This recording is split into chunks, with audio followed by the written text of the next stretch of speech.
Саламатсыңдар ма балалар? Қазақ тілі сабағын бастаймыз. Сабақтың тақырыбы спорт жарыстары туралы жазамын. Жұрнақ пен жалғау. Бүгінгі сабақта жұрнақ пен жалғау туралы түсінік қалыптастырасыңдар. Жұрнақ пен жалғауды ажыратуды үйренесіңдер. Алдымен экрандағы суретке назар аударайық. Бірінші суретке сөйлем құрастырып көрейік. Қамарсұлу секіртпемен секірді. Нұртас белтемірге тартылды. Жанел құрсаумен ойнағанды ұнатады. Балалар суретте қарап, қандай спорт түрлері екенін байқап отырған боларсыңдар. Яғни бүгін біз спорт жарыстары туралы білетін боламыз.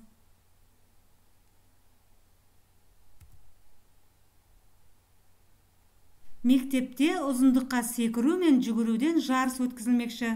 Жарысқа 2-4 сынып оқушылары қатысады. Сыныптарында секіру мен жүгірумен шұғылданатын балалар бар ма? Олар осы жарысқа қатыса ала ма?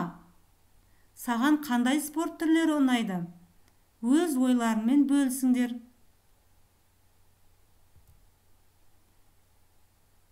Жаңа ақпарат: қосымша жұрнақ, жалғау болып екіге бөлінеді.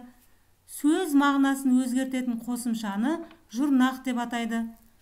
Жұрнақтың белгісі мынадай бұрышпен белгіленеді. Мысалы, оқушы, спортшы. Оқушы сөзінің түбірі оқу. Оқу, яғни түбір сөз доғал сызықпен белгіленеді. Ал мұндағы ш жұрнақ. Себебі ол сөздің мағынасын өзгертіп тұр. Спортшы. Спортшы сөзінің түбірі спорт, ш жұрнақ. Сөз бен сөзді байланыстыратын қосымшаны жалғау дейді. Жалғаудың белгісі мынадай 4 бұрышпен белгіленеді. Мысалы, оқуға. Мұндағы оқу түбір, ға жалғау. Спортты. Спорт сөзі түбір, т жалғау. 65-ші жаттығуға назар аударайық. Мақалды жатқа жаз. Өнерлі жігіт өрде озар, өнерсіз жігіт жер соғар. Осы жаттығудағы жұрнақ жалғанған сөзі тауып көрейік. Өнерлі. Өнерлі сөзінің түбірі өнер. Лі жұрнақ болады. Өнерсіз. Өнерсіз сөзінің түбірі өнер, сіз жұрнақ.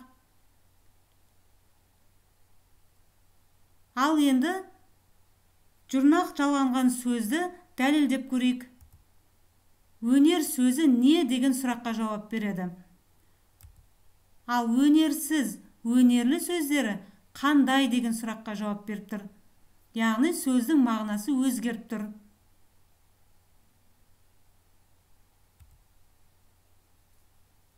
Берілген сызбаны пайдаланып, боксшы туралы сипаттау мәтінін құрастырып көріңдер.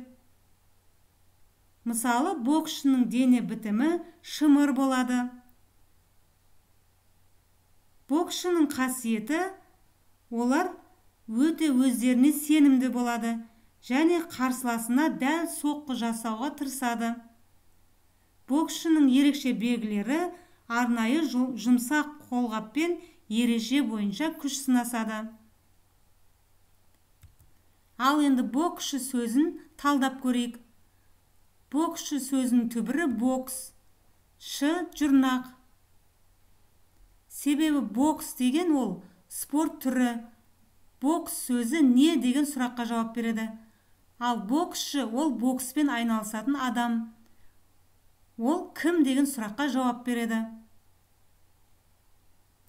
Балалар, бүгінгі сабақ сендерге түсінікті деп ойлаймын. Сау болыңдар.